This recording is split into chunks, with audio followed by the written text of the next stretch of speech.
প্রথম আলোর দাওয়াতে, প্রথম আলোর সম্পাদক মতি ভাইয়ের দাওয়াতে আমরা সবাই এটা পরিদর্শনে এসেছিলাম।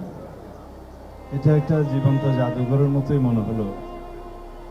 ধ্বংসস্তূপ থেকে কিভাবে জেগে ওঠা যায় তার একটা প্রচেষ্টা তারা নিয়েছে।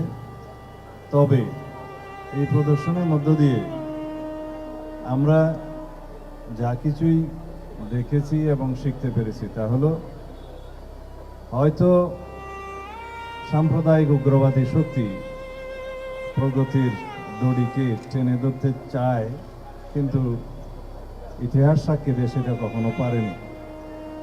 আমরা এই ঘটনার তীব্র নিন্দা তখন জানিয়েছি এবং সুষ্ঠু বিচারের জন্য পদক্ষেপ নিতে তখন দাবি করেছি, কিন্তু এখন যেভাবে হোক আমি স্বরাষ্ট্র মন্ত্রণালয়ের দায়িত্বে আছি, তো সেই জন্য প্রথম আলোর পরিবার এবং সাংবাদিক গোষ্ঠী, লেখক, বুদ্ধিজীবী, সাহিত্যিক সবারই একটা দাবি হচ্ছে এর সুষ্ঠু তদন্ত হতে হবে এবং সেটার দায়িত্ব আপনাকে নিতে হবে।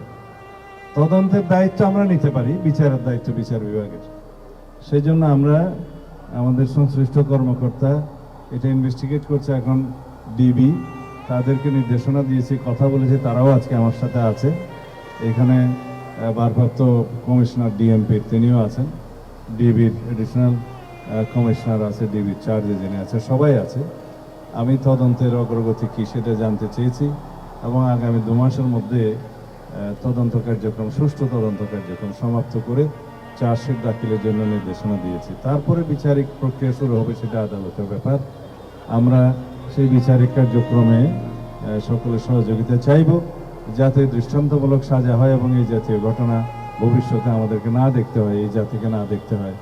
এই ঘটনার মধ্য দিয়ে সারা পৃথিবীর কাছে আমাদের মান ক্ষুণ্ণ হয়েছে, আমরা লজ্জিত হয়েছি।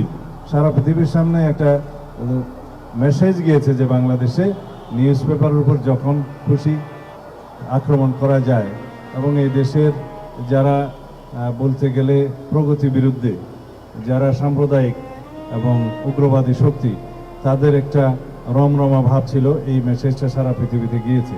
তা আমরা এর দৃষ্টান্তমূলক বিচারের মধ্য দিয়ে সারা পৃথিবীকে তার একটা মেসেজ, উল্টো মেসেজ দেব না, এইরকম কর্ম করে বাংলাদেশের অগ্রগতি, প্রগতি এবং সমাজের অগ্রযাত্রাকে থামাতে পারবে না এবং আমরা তাদেরকে রুখে দেব ইনশাআল্লাহ। হ্যাঁ, অবশ্যই আমাদের নির্বাচনী ইশতেহারে আমরা আমাদের যে ইশতেহার সেখানে বলেছি আমরা স্বাধীন গণমাধ্যম চাই এবং গণমাধ্যমের পূর্ণাঙ্গ স্বাধীনতা আমরা প্রতিষ্ঠা করব। বিচার বিভাগের পূর্ণাঙ্গ স্বাধীনতা আমরা বিশ্বাসী এবং প্রতিষ্ঠা করব। সেই লক্ষ্যে আমাদের ইশতেহারে কিছু বিষয় আমরা উল্লেখ করেছি, সেটা যেন আমরা বাস্তবায়ন করতে পারি, সবার সহযোগিতার দরকার। এবং আমাদের এই ইশতেহারে আমরা ম্যান্ডেট পেয়েছি জনগণের। বাংলাদেশে এখন সর্বোচ্চ ম্যান্ডেট আমরা পেয়েছি 49 সামথিং। এই ম্যান্ডেট আর কোনো ইশতেহার বাংলাদেশের ইতিহাসে পায়নি। সুতরাং আমরা আশা করব আমাদের ইশতেহার যেন আমরা বাস্তবায়ন করতে পারি।